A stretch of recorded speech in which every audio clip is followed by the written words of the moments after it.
my Your double neck. chin. It's not the Don't do that. best. That's not a good look.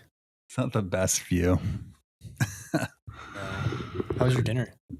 It was great. My sister's in town from Chicago, and she made some stew and some cookies and some mashed potatoes and salad. But yeah, She'll be burpy this episode. maybe I'm trying to eat really well. I gotta be honest. Since Alaska, my back got messed up with that. I think the rental van and just kind of sitting and driving. And then I came home and played golf right away, and that was a bad move maybe. But it's just been out, and there for me is definitely a correlation with like a certain weight, and then beyond that, the pressure I think starts to hurt things. So the summer's over. I'm back into school. The schedule of things is nice, and with that, I'm going to tie in some more structure in terms of eating habits and diet and exercise, and try to get back going. So that is that. Yeah. So I missed out on some of the cookies. I had a taste, but I couldn't indulge. But You got to live your life a little. It's just when that gets into a runaway train is when you get into problems. Too much internet, too much social media, a whole box of cookies. Like you got to live from time to time. But being rigid is the place to start. You know what I mean? With everything. yeah, and I think like I think I heard it on Huberman, but there aren't solutions. There's trade-offs in a lot of this stuff, and Right.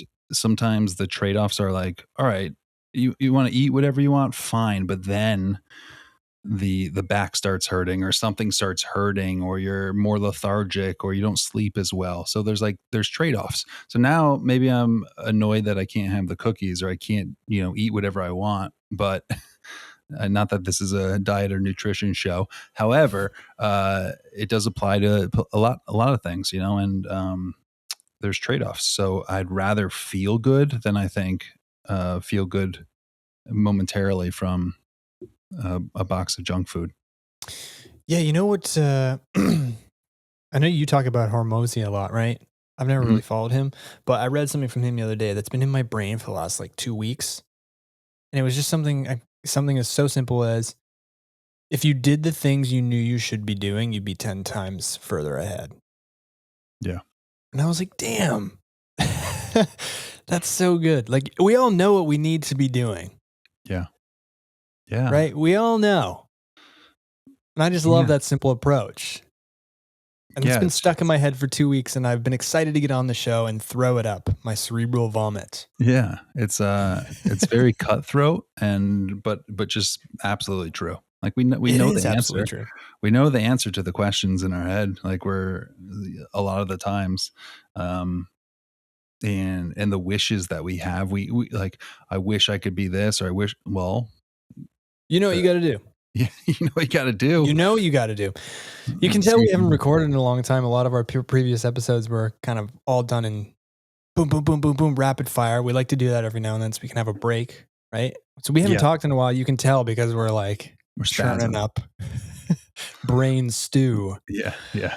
But today, what are we going to talk about? You came to me with an episode you wanted to discuss that you think could be valuable for people. It seems pretty dry, like how to plan and pack for a trip. But I think we're going to fill it with some intricacies and maybe tie in, if you're interested, how to either at a discount or for cost or in profit, go on a trip. Yeah, I think even just by yourself, right? Or with a friend. Right. I think there's just some, we've all had photography trips, probably, if you're listening to the show, where you go, and I've started from a certain place and got to a certain place within those trips, in terms of even as simple as how I pack and what I'm bringing on the airplane or what I'm packing in the car.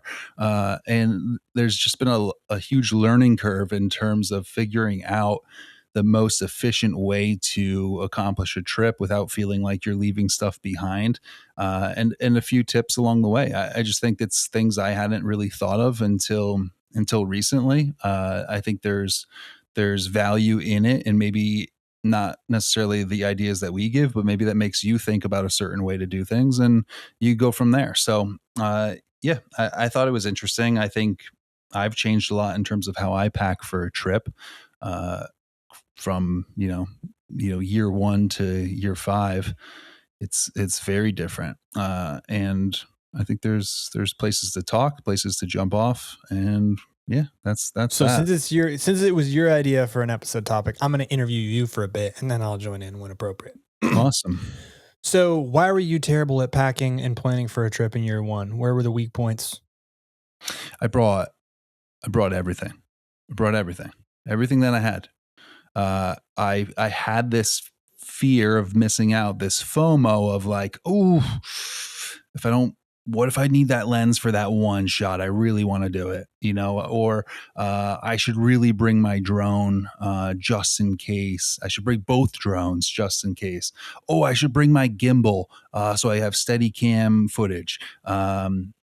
In terms of clothing, even like packing way overboard and realizing I didn't wear half of this stuff. You're kind of just going through. It depends on the trip, of course, but you're moving, you're going. It's not about fashion, really. It's about like comfort and ease and being appropriate for the weather. It doesn't matter if you wear the same pants a couple days in a row. That's just the reality of it. You don't need a new pair of pants for every day or every option of potential pant wear. I think layering was key, and then figuring out the temperatures and really looking into the weather and figuring out good things. But back to equipment, I really would, any lens that I felt like I spent money on and purchased, I felt like a, not a shame necessarily, but like I don't want to leave this behind. Like what?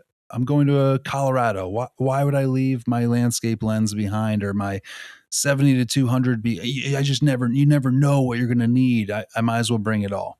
And there's only so many trips where you're like, I didn't use that thing once, or I didn't use the gimbal once. That's the big one. I brought my gimbal everywhere, and like 3 trips in a row, I barely touched it, if at all. And I was like, I'm not doing that ever again. Unless it's like a video only trip, and that's what I'm supposed to be doing. I'm not bringing a gimbal along just in case, because I know, all right, to sit down and balance it and get all this stuff right, like I'm just not going to do it. Screw that noise. Like I'm not doing it. So leaving the gimbal behind. So you kind of hinted at this, and we talk about this theme a lot. Intent, the word intent. Have intent when you go onto Instagram of what you're trying to do. Have intent when you write an email of what you're trying to accomplish or receive back as a response. Have intent when you're packing. I think this is really important. Have intent in daily life, right? And Mhm. so what you're talking about was you said something. I'm only bringing this lens if I'm doing video. The intent is video focused. So I think, is it fair to say that now you've become you have more intent when packing, and that Yeah, influences your decisions on gear? I think that's exactly right. Like, for example, I've been taking an extra body because I have an extra body. And in a sense, that's been more efficient for me because now I can keep on 2 lenses.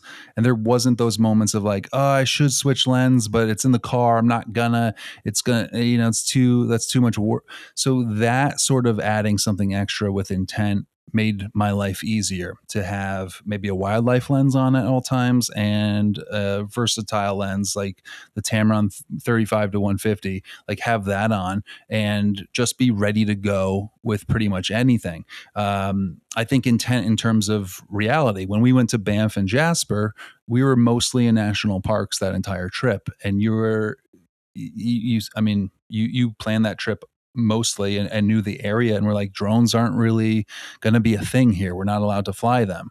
So it was nice to be able to say like maybe there's places in Canmore or other spots where I could fly the drone, but is this worth packing the whole thing to be frustrated or not feel like you're going to pull it out because you don't want to get in trouble or you want to follow the laws, whatever it may be. I just left it at home. So having, I think, the intent and knowing where you're going and knowing what you're really mostly going to be doing without just sort of throwing everything in the car in a Right. sense.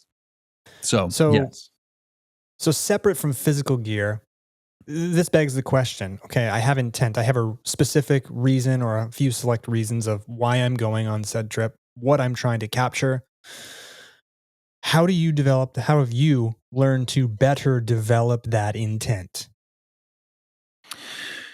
Yeah, I think it's the 80-20 rule. I think being okay with the 80% that you know you're gonna be using a lot of, and just sacrificing the potential 20% that I might use this. I might have the energy to take out my gimbal and balance it, and get some video going, and then like take it off and put the other connectors back. Like it's just a lot. So knowing, okay, I might be doing that, but it's not going to be more than 20% of the time. Maybe I can just leave this one home, like sit it on the bench. It's on the bench for the trip. I'm not going to bring it out, and I'm gonna do without it. I'm gonna have, if I want to stabilize footage, I'll stabilize it after the fact, and it might not be perfect. It might not be if I were doing a video job for someone, but it will get the job done. Same thing, I think, with lenses. Like it's some lenses are very specialty lenses, right? Like to me, a 70 to 200 is a interesting lens. It could be great for the moment, but I used to have one with my Nikon setup, and I when I did use it, great, but it was just a rare sort of in between. It really was. So it wasn't quite always far enough for wildlife, and it wasn't quite always wide enough for landscape. So it was kind of that in between. If wildlife happened to be really close, awesome, but that's pretty rare. So if I wanted to zoom in on some mountain peaks, cool, but not like a need make or break shot.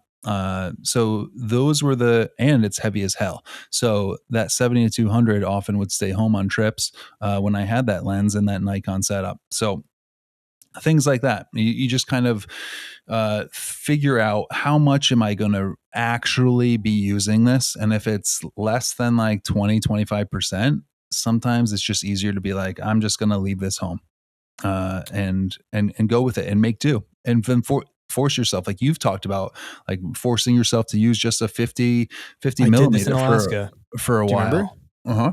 Yeah. I did this in Alaska on the float plane. I said to you, I said, I have a 150 to 500 and I have a 50 to 400. We're going to shoot Alaskan brown bears from a Yeah. boat. I'm not bringing both. Yeah. So what do you do in that situation? Yeah. Do you get the extra 100 millimeters with the 150 to 500 and know you're just going to be that much closer? Mm-hmm. Or do you sacrifice? Do you sacrifice and go with a 50 to 400? That's what I did. Yeah. That's what I did because I like the model that we've talked about on this show of if I'm trying to tell a visual story through stills, I want wide, I want medium, and I want in tight. And Mm-hmm. if you have something like that, like we just said at the start of this episode, there's trade-offs, right? I'm willing to trade weight and potentially carrying two lenses. I'm willing to trade 100 millimeters for that in that instance. Could it bite me in the ass in a few situations? Yeah, maybe there's a few bears that are far away. You have to be okay with that, right? But at the same time, we have talked about this, as you just mentioned. When you limit yourself, you learn a lot about how to get creative with what you have. That's why I always get so frustrated when people who are new to photography think that they need to go and get the best camera. Like go struggle with something. Learn how to, if you're a wildlife photographer, learn how to get yourself in a good position with a camera that has less megapixels. You don't need what do you have right now? The A7R5? You don't need 60 megapixels starting out, right? But as you get better, as you improve and your gear reaches its limitations and you upgrade, you've already built the fundamentals. You've already built the skill set to be just that much better, right? And I love that concept, but I think people need to be okay with trade-offs and sacrifices and know that's just part of the game. Yeah, and there's always going to be that shot that you're like, "Oh, I wish I had this," or "I wish I was a little closer," or "I wish We're whatever." greedy. We're Yeah. greedy. Mhm. It's natural. I've never walked away, I think, from a wildlife encounter being like, yeah, got everything I could have absolutely dreamed for. Like, Yeah. no, we always want more. We Yeah. always want more. And Yeah. I think So that's a good thing, but it's a bad thing when you hyperfixate on that and you think that you underperformed because of that. right. That's not the case, right? Right. So I think understanding that and going into any trip, packing smart, and what are we even talking about in terms of packing smart? Like, Yeah. there's a difference between me going on a car trip and an airplane trip, and I think that's kind of what I'm talking about. When I go on a if I go to shoot a cabin and I'm driving there, or on a fall foliage excursion and I have my car, throw whatever you want in the back. I use my Pelican briefcase as a sort of a shelving organizational kit. And as long as my car has room, bring your stuff. Because why be limited? It's your car. You can carry it. There's no check bagged fees. There's no nothing. I think that's fine. And that's a different approach than going on a plane where you might want to not check a bag and you want to carry on, or you're checking one bag, but you also are going to be hiking a ton and moving a ton. And honestly, you don't want to, if you lose all your equipment, that really sucks, you know? So if there's things you can leave at home and then feel like, oh, at least I have something at home too, that's just an insurance policy as well, to not just have your entire kit with you while you're traveling. That's a little bit dangerous potentially, if anything goes wrong or what have you. But so I think there are two different ways of approaching it. But also when you're traveling, you're carrying stuff and you're hiking potentially far distances, and every little pound that you have extra of things that you're not going to need is just wasted energy, in the sense of, you know you- just energy in the tank. How much reserves you have to get to that extra 2 miles to see that outlook, or what have you. So, you know, packing smart in that case, so you have an efficient carry system that you can go on the plane with. You are carrying on a bag or two. You're checking maybe one bag and that's it. It's not this crazy system that you're trying to manage as you're traveling. I think just makes life a ton easier.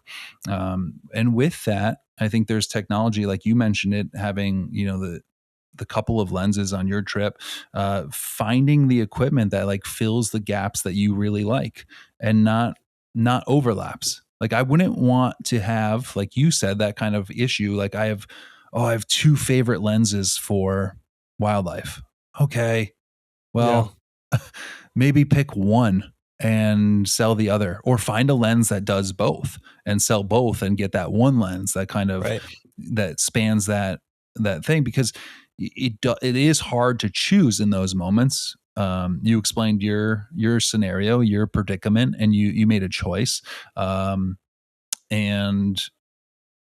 you know And there's a it, couple it, times where I was like, "Oh, I'd love 500 right now." But of course, but you make being do light, because not having to worry about it, Mhm. I'm satisfied with this decision. I think when you start guessing, you just got to stick with your decisions, right? Uh, I think the other thing too is you mentioned overlap. I think people can get fixated on, okay, I'm going to make sure all my focal lengths are covered, Yeah. right? But and I used to be in that camp, but now I'm also considering, okay, like what's my aperture? Because I had a 28 to 75 Tamron, and I also have a 50, like that lens, the 50 to 400. Do I really need that extra? Like I could get away doing landscape and lifestyle with a 50 mil. Hmm. So by like what we've been talking about, don't even need to bring that lens, but I want the 2.8 aperture Right. for lifestyle stuff. So that's something to consider too, right? Like don't sleep on the aperture if there's a certain bokeh or lighting condition, etc. That's important where you're going. Right. And I mean, speaking of Tamron, they let me borrow that 35 to 150, and it's an f2 on the low end on the 35, and then a 2.8 on the 150. I And that think was it's 2 up to 100 if I'm not mistaken. I Somebody believe you're can, right. Yep. No, which you're, is pretty you're, you're crazy. correct. Full Yeah. So disclosure, they sponsor the show, but we like their lenses. yeah, and they let me rent that lens. Right. So I wanted to rent that lens to give it a try because it filled such a gap in my shooting. So where I could go to Alaska with basically a 35 all the way up to my other lens is 600, and with two lenses be really covered with a small gap in the middle, the 150 to 200. I didn't have anything to do that, but honestly, who cares about that focal length, really? And that's not going to cause a problem. Like, oh, I wish I had a There's 170. going to be a splice for sure. Yeah. If you So if staying light is mhm, important to you. I mean, there could be some people listening, your car analogy, just bring it all. People say, "Well, no, I'll just bring it whatever. I don't care. I'm yeah, going on a plane, I'm bringing it all. Whatever." For me, I don't know about you, but I am so focused on being creative and doing what I need to do. I need to not be thinking in as many other areas as possible. yeah, I need to not be thinking about which clothes to wear. I need to not be thinking about, do I have all my gear? Where's my passport? I need to not be thinking about that stuff because that cognitive load tires you more than hiking, more yeah. than your brain Where, uses more energy than anything, yeah. Where's which I your think people wallet? Remember that yeah. at the end of your trip? Yeah, on the last night at our Airbnb in Alaska, we were so at least I was, I'll speak for myself. We were so smoked, so tired. It was go, go, go, go, go. Maybe not the best sleep. That's how it is on these retreats sometimes, at least for Mm, us as hosts, worrying about people and making sure everything's all good.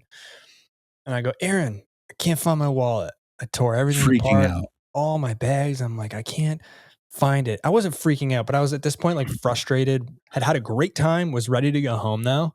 I'm like, are Yeah. you kidding me? Like, this is not what I need, is trying to locate a lost wallet Yeah. in I'm calling the Alaska. restaurant. You're like, Phoned the call the restaurant restaurant. because I'm like, maybe I in just like a, I don't know, drunken awakeness from fatigue. I Yeah. just left it in the booth. And then Aaron and I were sharing a room in this Airbnb and we go into the closet. And this closet is, I don't know, it had like board games from like the 80s, 90s. It was like a board game library. I don't know. It was just weird cutout and just tucked in the most random corner in this on an empty shelf was my same color as the Yeah, shelf, brown brown wallet. wallet. And I look at Aaron, I go, why? I think I Why? just said, why? Why Why? would I put that there? Tell Yeah. me.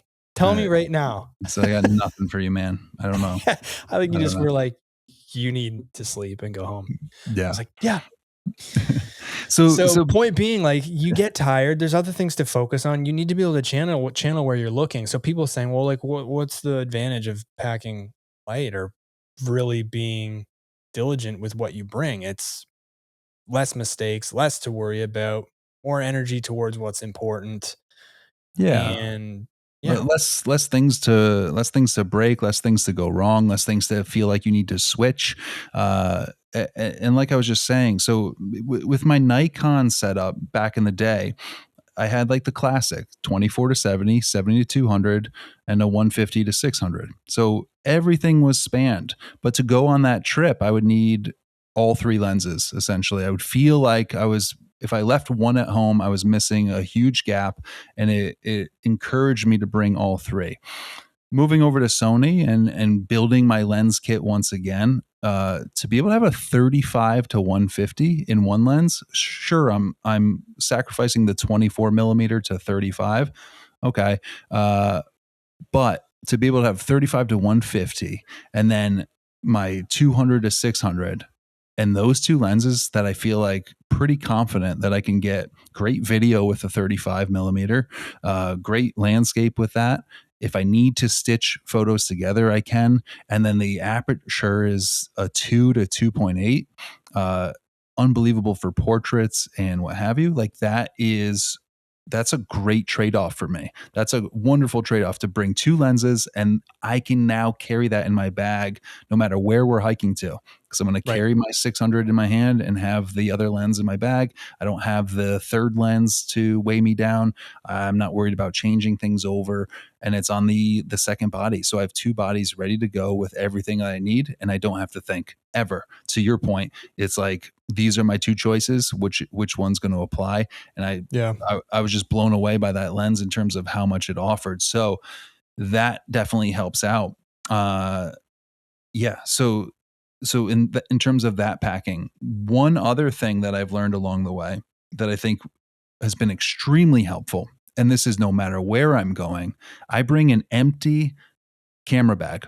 I bought an extra camera bag it doesn't have to be expensive. It can be essentially a backpack, but an extra camera bag that I pack in my checked case or just throw in the car, smush down, or I pack it with clothes at first to get there, and then it's an empty case in my rental car or wherever I am. So no matter what I'm doing, I can set that bag for the moment, versus everyone knows their camera bag when they're on a plane. It's filled with headphones, all your batteries, your SD drives, like your all your lenses, your like everything all at once. Maybe some extra underwear or socks or like whatever Right. else there is too. It's jammed. You're trying to do the best that you can to fill that carry-on, to then have to like undo it and redo it and undo it. It just gets really messy. So to be able Smart. to keep that as like a storage unit and then have a blank camera bag ready to go. So it's like, oh, this is a hike with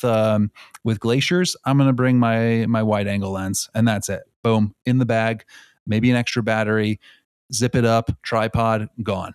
And then I can put things back and forth without Right. It's your activity dumping out. bag. The other one is the hub. Yes. Yes, exactly. Hub and Yeah. activity bag. That's a great way to put it. And I think that's saved me hundreds of missing lens hoods, lens covers, batteries, Mhm. forgetting like all that stuff. Like it makes it so much easier. Yeah, I love that. That's really, really, really smart because I've done that before. Like, oh my God, my hard drives are in here. Now I got to unload them at the Airbnb and Yeah. not fun. Not fun. Not Yeah. fun. So, Not fun. aside from gear, how are you planning before a trip so that you A, have an awesome trip and B, come back with insane photos? And then maybe we can talk about how you and I incorporate um, Yeah. companies and commercial work for those that are interested in going on vacation essentially Yeah. at a discount, at cost, or in profit. Yeah, I love this part of it. I think again, there's many types of trips, but I'm talking now about like a photography trip that you're really looking forward to, and it's well into the future. It's 6 months away, 7 months away. I'm starting a Google folder. That's I work through Google Drive a lot, and I'm starting a folder with a notes page. And basically, I'm just piecing together my itinerary. When am I going to fly in? Like, what's the range of the trip? When am I flying in? Where am I staying? Where's the rental car? And then from there, I mean, it's pretty simple, but this is how it pieces together. I Google like best photos from Anchorage, and just look at different spots, different areas. Where's the best wildlife chance in Anchorage? Where do you see bears in Alaska? You just start researching and figuring out if you can make a map of places that you want to go. From that, I copy and paste little photos into that notes document. I might write in little hikes, how long they are, how when's the best time to go, sunrise or sunset. If there's a photo I'm really into, I'll research that extensively and try to figure out, where is the sun setting? Is that a good spot, or is it better at sunrise, or is it better at midday for some reason? Who knows? And then I just kind of start to build until a trip feels like, okay, we're doing a lot of stuff here, and it feels good. It feels like this is what we're doing. And from there, kind of just piece together these little photo ideas in terms of, oh, I really want to hit up this spot. So let's get breakfast here, and then we'll go right to that spot, or vice versa, like whatever it is. And you start to piece together a plan, a loose itinerary. It always changes, but a loose itinerary of what's going on. And I think Google and Google Earth is an amazing way to just get some intel on the landscape, the places. Look for drone shots if that's your thing. Like, it's just a great way to research and come up with this is what interests me and this is what I want to go try to see. Right.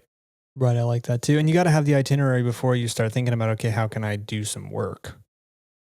Yeah. How can I go from vacation to being on assignment? Like that transition is a Yes. fun one for me, particularly because I like trying to solve problems, and Mhm. going from idea to fruition is very exciting for me. Yeah, it's awesome. And one last point with that last point of over planning or planning, I think there is a part of over planning that can give you like negative returns. I think there should be some surprise in terms of travel. That's a nice part about it is like turning a corner and not knowing exactly where things are or what's going to happen, and being impressed right off the bat. So there is a balance, I think, between, you know, knowing knowing a state before you go there, like the back of your hand, versus having some good ideas and loose ideas, but allowing there to be time to just drive around and see what's up. Um, Find a restaurant that you didn't even know. Find a little brewery or a cafe or something that you want to see, or you didn't know you wanted to see, and then it was just a really cool memory of the trip. It's kind of like our philosophy on wildlife, where it's you go out to get the fox, but then this incredible blue heron moment happens right in front of you that you had no clue that, like, that wasn't even in your mind. So allowing the space for things to happen, I think, as well, is a good thing. Well, that So. happened exactly to us when we were in Alaska just now. We went out in Homer, Hmm. said beautiful mountains, it's very blue. Let's go get some epic drone shots. Turn the corner, and I said, "There's two bald eagles right there."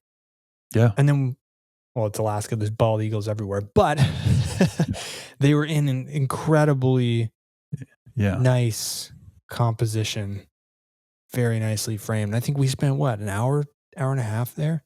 Yeah. Just walking And then we're like, around, oh, and okay, I guess drone shots are at the window. But you still got your drone shots. But I I see did. exactly what you're saying. Yeah. Yeah. And I mean, in that night too, that same thing, that was the moose with the calf again. So, yeah, allowing things to kind of just unfold, and not necessarily having a plan, but being in an area that you want to go explore, I think is really fun, and part of the joy of the whole thing. Having your whole trip like lockstep with planned, uh, that gets I don't know, that gets tough, that gets tiring, potentially And on the emotionally other end, winging exhausting. it doesn't work. Right, right, right, exactly. So there is a balance there. Yeah. Yeah, yeah. So after this is all said and done, how do you like to go about?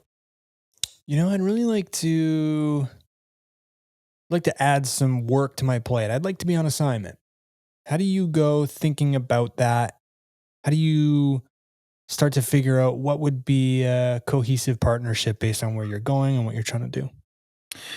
Yeah, on traveling's expensive, and if you're listening, you probably have some sort of skill or commodity that can be bartered or traded or even paid for on top of traded for.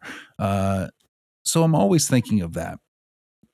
Again, with balance, maybe it's a good theme with all everything, packing to planning to this aspect of planning a trip is, and we've been there before, where you don't want to go on a trip You're gonna where at me. you've we promised too much or created too many deals or bargains or jobs that now we're really working and not enjoying the place that we want to enjoy at all. Yeah. It becomes like, it just becomes a job, and getting deliverables and making sure all our ducks in a row, which is fine. It just becomes work versus travel. And again, I think there's a balance. However, I do think that, in my experience, I've done a lot of cabins and stuff. So I'm not going to, my first try is not going to be, I want to stay at a hotel. Um, I'm going to try to stay at an Airbnb and find some Airbnb in the area where I can make some sort of trade for content and stay there for either a discount or maybe even free, or potentially even paid to stay there, and subsidize some of my other costs. So that's my first step, is like, let me see if I can get housing for this trip. And that just makes things a lot easier. If you get one of the big things paid for, you got flights, you got car rentals, you got housing, and you got food. So those big price tags, if you can chip away at some of those, makes traveling so much easier. Food, you can approach all the restaurants in the area potentially Not me. I won't touch that. to do some work if you wanted to. You could do the Airbnb route and try to, create a portfolio to then help your travel. All the stuff we talk about all the time, all the stuff that we do gives you a toolkit that you can use in many different arenas. So maybe Airbnb shooting or cabin shooting is not your thing, but it wouldn't it be terrible to have a portfolio to make traveling that much cheaper? I don't know Mhm. too many people that wouldn't stay at an Airbnb, a nice one for 3 days and have to do in return have to do 20 photos and a couple of reels. Like, sign me up any day of the week, you know? Or a van portfolio? Your trip with Motera? Yeah. Yes, exactly. So a rental car in that sense and a place to stay at the same time. Working with Motera, the van company. Absolutely. Run That I us mean, through how that was successful shortly without us killing the whole episode doing that because we could. yeah, really quickly, we've said it before. We'll reiterate. I think going to a company with a plan, with a narrative, with an idea is you need that. I don't. I think your success rate, if you're just like, hey, you want to trade, is 2%. If versus saying like, hey, I'm going on a father son trip, we want to travel from XYZ, like this is what we want to do. I really want to showcase the narrative of a dad and son going through the desert in one of your Motera camping vans, and this is what I plan on doing, blah blah blah, these are the pictures I can do, this is my portfolio, there's the narrative, do you like it? I think the as long as they like the idea, then you've done it for them and they're like, yeah, let's go. So what that created for me was the ability to take a trip of a lifetime. Like, I'll never forget that trip and the photos with my son. And I mean, I think we were talking about today, we are talking about Yosemite and Half Dome. So we're still talking about like that trip 2, 3 years later. And it was only made possible based on the fact that I was able to have that van where we lived out of, and were able to drive with, because of the narrative of like, hey, I'm gonna get some photos for you during this 7-day road trip, Of and something we unique. of something unique, and we came up with deliverables. We came up with like what seemed fair, and it seemed great for both of us, and crushed it, and it allowed that trip to happen. Without that, uh, it just it wouldn't have been feasible. Like Mhm. it just wouldn't have been in terms of staying places and figuring that out, and so much Right. more work. So that just really simplified it. So I went with a narrative, had a plan, and we made a deal. And you know what's really important too? This is where I mentioned we get into the nuances, and I like to really hone in on verbiage used, especially in negotiations. Hmm. I don't know if people caught this, and if not, rewind. But you you said that essentially, "Hey, I'm going. Want to be a part of it?" Yeah. As opposed to, I feel people can get caught by giving away that they're only going if this potential partnership works out. Right. That's a good When point. you come from this the point of when you approach with, "Hey, I'm doing this. I want to invite you to participate." I think you have way more confidence, you're way more assertive, you're way more professional, and that's attractive as opposed to, the old, "Hey, you maybe wanna do something sometime," type Yeah. thing, right? Like, Yeah. nobody wants that. They want someone who's confident, competent, can execute, has a plan, has a vision, and who has a little bit of that indifference, like, "I'm going. If not Yeah. you, I'll message someone else. I'd love to go Right. with you," right? I think Absolutely. that's a super, super important bargaining chip or tool or approach, whatever word you wanna use. It Yeah. just displays so much. Yeah. Yeah, I think again, having a story, having a narrative, having an idea that's creative and something a little bit different and unique, work to prove that you can potentially execute that idea, and the confidence to just sort of be like, hey, I'm doing this. I'd love it to be you. Let me know if you're interested. If not, cool. Good luck. And move on to the next camping van, company or rental car or what have you. So I think you're absolutely right there.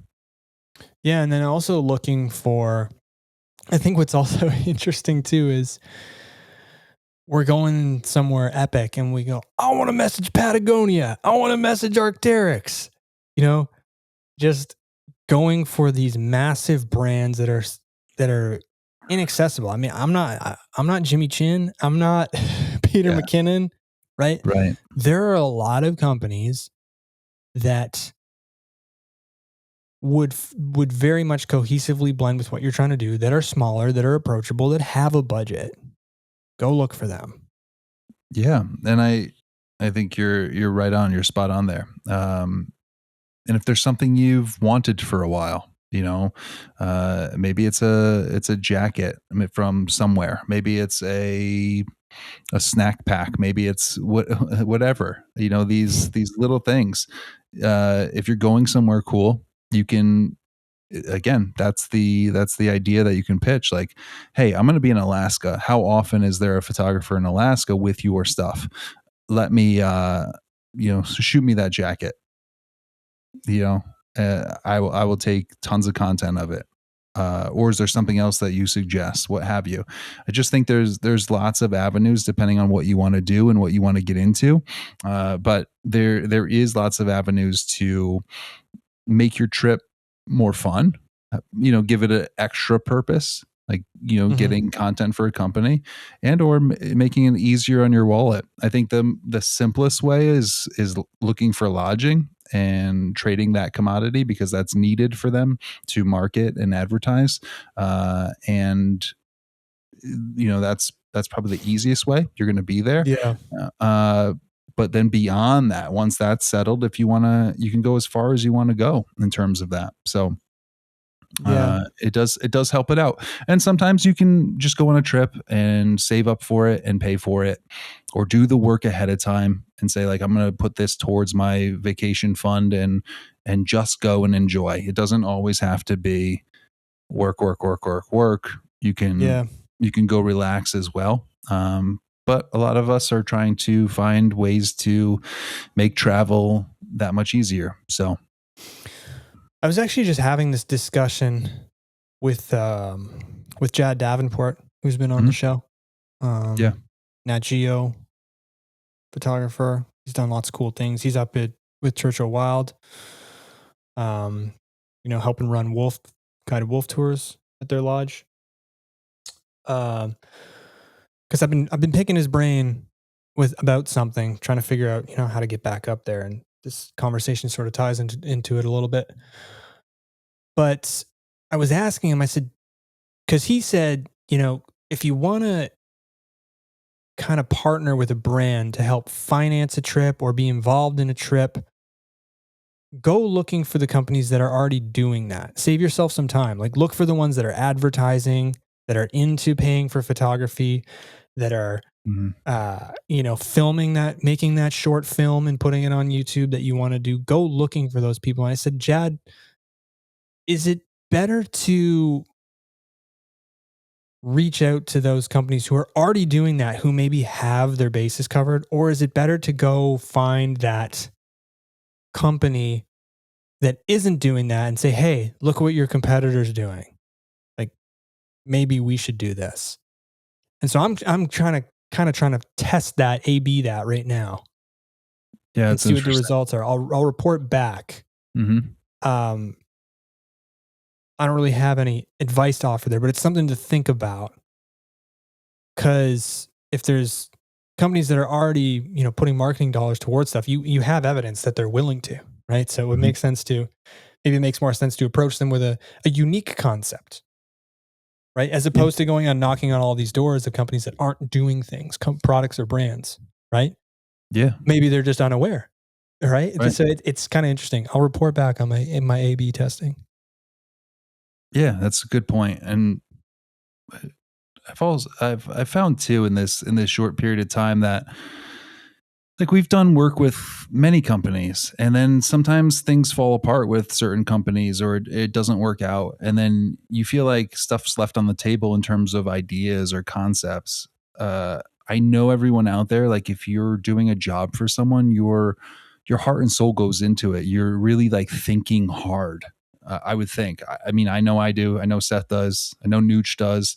Like we think super long and hard about what would be awesome for this company.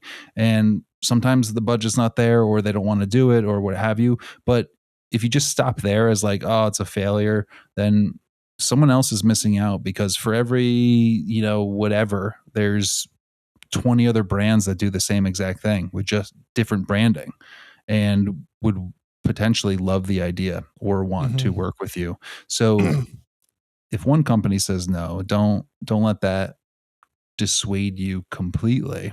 I feel like if you have a great idea, pitch it at the same time to 20 of the same, bike companies or stove companies or cabin company, like whatever it is. Pitch the pitch and see who wants to take it. Then it's almost like a bidding war. And like, who do you want to work with? Well, and you Uh, want someone to be equally as excited, right? You don't want to go, come on, please, it'll be fun. It'll be fun. Like you want the kid who's going to play with you at recess, yeah, and I right? often, That's the way I think about it. yeah, and I'm often monogamous with my my companies where you're like, I would like to do this with you. But sometimes it's putting all the eggs in one basket versus, approaching maybe a handful with like, I have a concept, who wants a meeting? And then feeling like which one feels the best. That's the whole, we're getting on a tangent here, but I Not mean, really though, because like people are so interested in going on discounted trips or on paid trips or on yeah, cost trips. yeah. Like there So are so many people listening who want to do that. And it is your ticket to the world, it is your ticket to see so much. And it's yeah, really. easier than you think with some creativity, persistence, and unique ideas. And you're a photographer, you're a videographer, you're a content creator listening, you're a creative person, you can figure it out, right? Like, I feel like for a lot, it seems insurmountable to visit places and do lots of cool things. It's really not. Right. And you can even start small.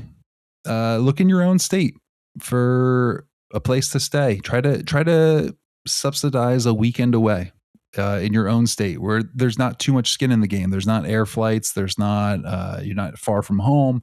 Worst case scenario, you drive home earlier, what have you. But you can practice. You can practice the skill of creating a portfolio, creating a system, and putting it to play in bigger and more substantial trips down the road, maybe even starting a workshop like our last episode, we're talking with Liron, uh, starting with workshops in his backyard, essentially, like that's where you begin.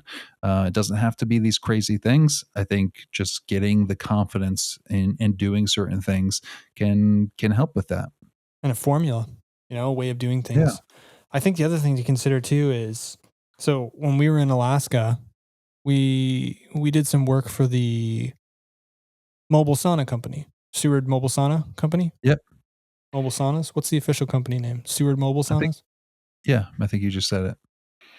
And they were affiliated. They're owned by our Airbnb host, which discount. We were doing work there too, which gave us a discount. But like we didn't make money on the saunas, but we did a kick ass job with stills, modeling, videography.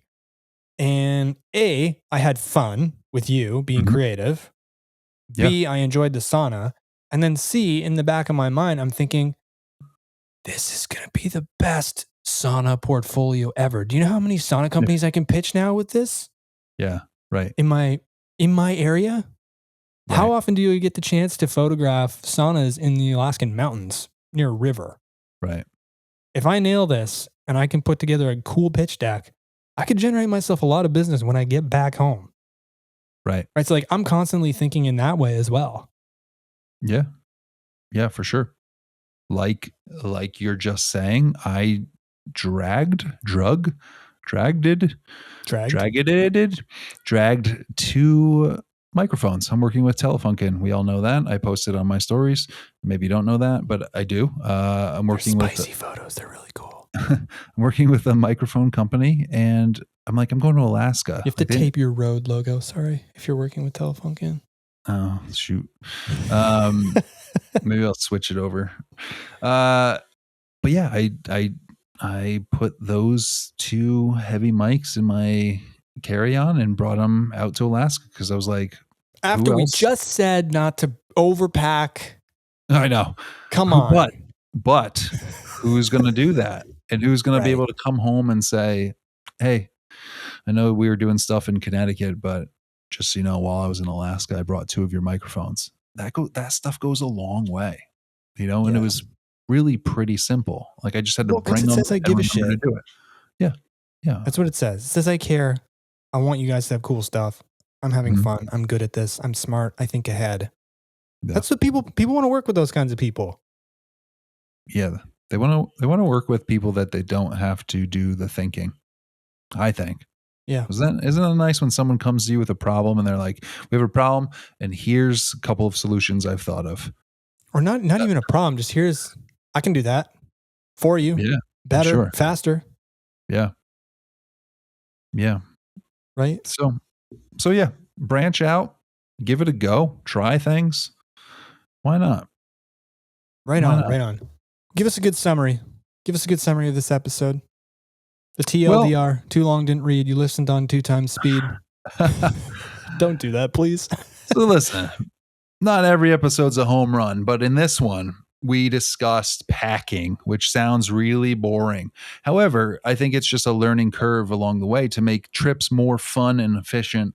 And as you go, you learn these little tricks that just will save you time, energy, potentially money, potentially heartache from losing equipment, making a mess of your vans, your like whatever you're doing. So packing smart, thinking with intention about what you're going to shoot, what lenses you will need, what cameras you will need. The 80/20 rule, I think, really works. Like, if I know I'm going to be using this 80% of the time at least, or like it's going to be on my body every day.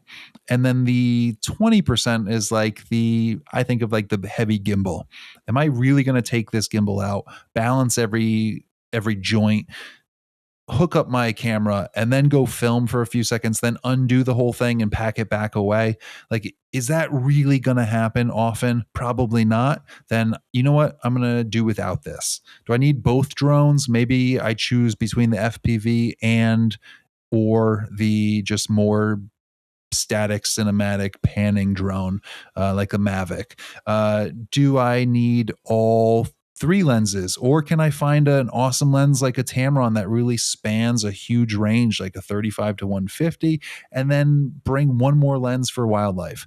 Those kinds of decisions just make your brain space much clearer, as Seth said, the ability to just enjoy the trip and not have to think so much, not have to juggle, not have to sit at the back of the trunk being like, ooh, we're going on this 8 mile hike. I really should bring all three lenses because what if you won't even have that choice. You'll have like one choice, and that just makes things easier, and then you make do. And then you really make do. And we all know, we've all carried a wildlife lens on hikes before, of the rare chance that we see something. And again, 80/20, 80% of the time, if not higher, you see absolutely nothing and you're just carrying a huge lens. So you can play those odds a little bit to make traveling that much easier. And if you see something cool and you don't have the right lens, just enjoy it. Just enjoy it. Just watch it and enjoy it and remember the memory, and do the best you can with the equipment that you have. So that's that part of it. And then we moved on to what was phase two of this whole thing. Was, We had three parts, I feel like. we talked about planning for Oh, the right. trip, Planning. building a Yep. rough itinerary, filling in the Yep. details as you go, being, having a good plan, not being too loose though, Yeah. right? Yes. And then we A moved balance. into if you're interested in turning a trip into an assignment, who to approach in terms of size, how to go about doing that, our verbiage when negotiating. Hey, I'm going. Having an idea, having a Having an narrative. idea, a good idea, Mhm. having a proof of concept, Yep. previous work, even if it's just a website of great photos showing that you can do it. The van company in the example we used, Moterra, you didn't have a van portfolio. You just had a versatile portfolio. You showed that you had a creative, unique idea and that you knew how to operate a camera, Yep. right? And we talked about, how to reach out to, or how to select products, companies, brands that would be cohesive with where you're going. Yep. And yeah, Yeah. That sums it up. well, it's been a pleasure talking with you, man. Haven't Hey, uh, it's haven't had an episode with just you in a while. Appreciate yeah, your time as we always. had a little break. I hope you rested up and we're back at it. Yeah, and as always, if you're liking these episodes, feel free to leave a rating and review on Apple Podcasts and Spotify. It's a cost-free way to support our show, and we are super appreciative. It's a tremendous help. So take the 2 seconds, do that if you're enjoying this episode. And also subscribe to us on YouTube. We're just shy of 300 subscribers, which doesn't sound like a lot, but it's a small win for us. That's how you Yeah. get places. So It was 0. it was zero. It was 296. Now it's 297. So you Yeah. got to start somewhere. Yep. It's all about being consistent. Hopefully the scoreboard takes care of itself someday. We're just, Yep. honored and Doing our privileged to thing. have people who listen. So with that, Yeah. I got nothing left. We'll see you All next right. week. Bye.